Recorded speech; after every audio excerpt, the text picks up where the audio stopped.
ಈಗೊಮ್ಮೆ ಕೊತ್ತಂಬರಿ ಸೊಪ್ಪಿನ ಚಟ್ನಿನ ಮಾಡಿ ತುಂಬಾನೇ ರುಚಿಯಾಗಿರುತ್ತೆ. ಹಾಯ್ ನಮಸ್ಕಾರ ಎಲ್ರಿಗೂ. 4-5 ಸ್ಪೂನು ಎಣ್ಣೆ, 1 ಸ್ಪೂನು ಕಡಲೆಬೇಳೆ, 1 ಸ್ಪೂನು ಉದ್ದಿನಬೇಳೆ, 4-5 ಒಣಮೆಣಸಿನಕಾಯಿ, 4 ಬ್ಯಾಡಗೆ ಮೆಣಸಿನಕಾಯಿನ ಹಾಕಿ 1-2 ಸಾರಿ ಕೈಯಾಡ್ಕೊಂಡ ನಂತರ ಅರ್ಧ ಸ್ಪೂನು ಜೀರಿಗೆ, 3 ಗೆಡ್ಡೆ ಬೆಳ್ಳುಳ್ಳಿ ಎಸ್ಲು, ಜೊತೆಯಲ್ಲೇ 1 ಗರಿ ಕರಿಬೇವು, 1 ಮೀಡಿಯಂ ಸೈಜ್ ಈರುಳ್ಳಿನ ದಪ್ಪದಾಗಿ ಹೆಚ್ಚಿ ಹಾಕೊಂಡು ಕೆಂಪುಗೆ ಹುರ್ಕೊಂಡ ನಂತರ 2 ಮೀಡಿಯಂ ಸೈಜ್ ಟೊಮೆಟೊನ ದಪ್ಪದಾಗಿ ಹೆಚ್ಚಿ ಹಾಕೊಂಡು 2 ಸಾರಿ ಕೈಯಾಡ್ಕೊಳ್ತಾ ಅರ್ಧ ಕಟ್ಟು ಕೊತ್ತಂಬರಿ ಸೊಪ್ಪನ್ನು ಕೂಡ ಬಿಡಿಸಿ ಹಾಕೊಂಡಿದ್ದೀನಿ. ಈ ರೀತಿ ತಟ್ಟೆನ ಮುಚ್ಚಿ 1-2 ನಿಮಿಷ ಮೆತ್ತಗಾಗೋ ತನಕ ಬೇಯಿಸ್ಕೊಂಡು ತಣ್ಣಗಾದ ನಂತರ ಇದನ್ನ ನುಣ್ಣಗೆ ರುಬ್ಕೊಳ್ಬೇಕಾಗತ್ತೆ.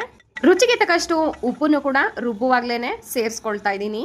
ಕೊತ್ತಂಬರಿ ಸೊಪ್ಪಿನ ಚಟ್ನಿ ತುಂಬಾನೇ ರುಚಿಯಾಗಿರುತ್ತೆ. ರುಬ್ಕೊಂಡ ನಂತರ ಬಾಣಲೆಗೆ 1-2 ಸ್ಪೂನ್ ಅಷ್ಟು ಎಣ್ಣೆ, ಅರ್ಧ ಸ್ಪೂನು ಸಾಸಿವೆ, ಚಿಟಿಕೆ ಹಿಂಗು, 4 ಒಣಮೆಣಸಿನಕಾಯಿ, 1 ಗರಿ ಕರಿಬೇವನ್ನ ಹಾಕಿ ಒಗ್ಗರಣೆನ ಮಾಡ್ಕೊಂಡ ನಂತರ ರುಬ್ಬಿರುವಂತಹ ಕೊತ್ತಂಬರಿ ಸೊಪ್ಪಿನ ಚಟ್ನಿನ ಹಾಕೊಳ್ಳೋಣ. ಸ್ವಲ್ಪ ನೀರನ್ನ ಹಾಕಿ ಜಾರನ್ನ ಕ್ಲೀನ್ ಮಾಡಿ ಹಾಕೊಳ್ಳೋಣ. 2 ಕುದಿ ಕುದಿಸ್ಕೊಂಡ್ರೆ ರುಚಿಯಾಗಿರುವಂತಹ ಕೊತ್ತಂಬರಿ ಸೊಪ್ಪಿನ ಚಟ್ನಿ ರೆಡಿ.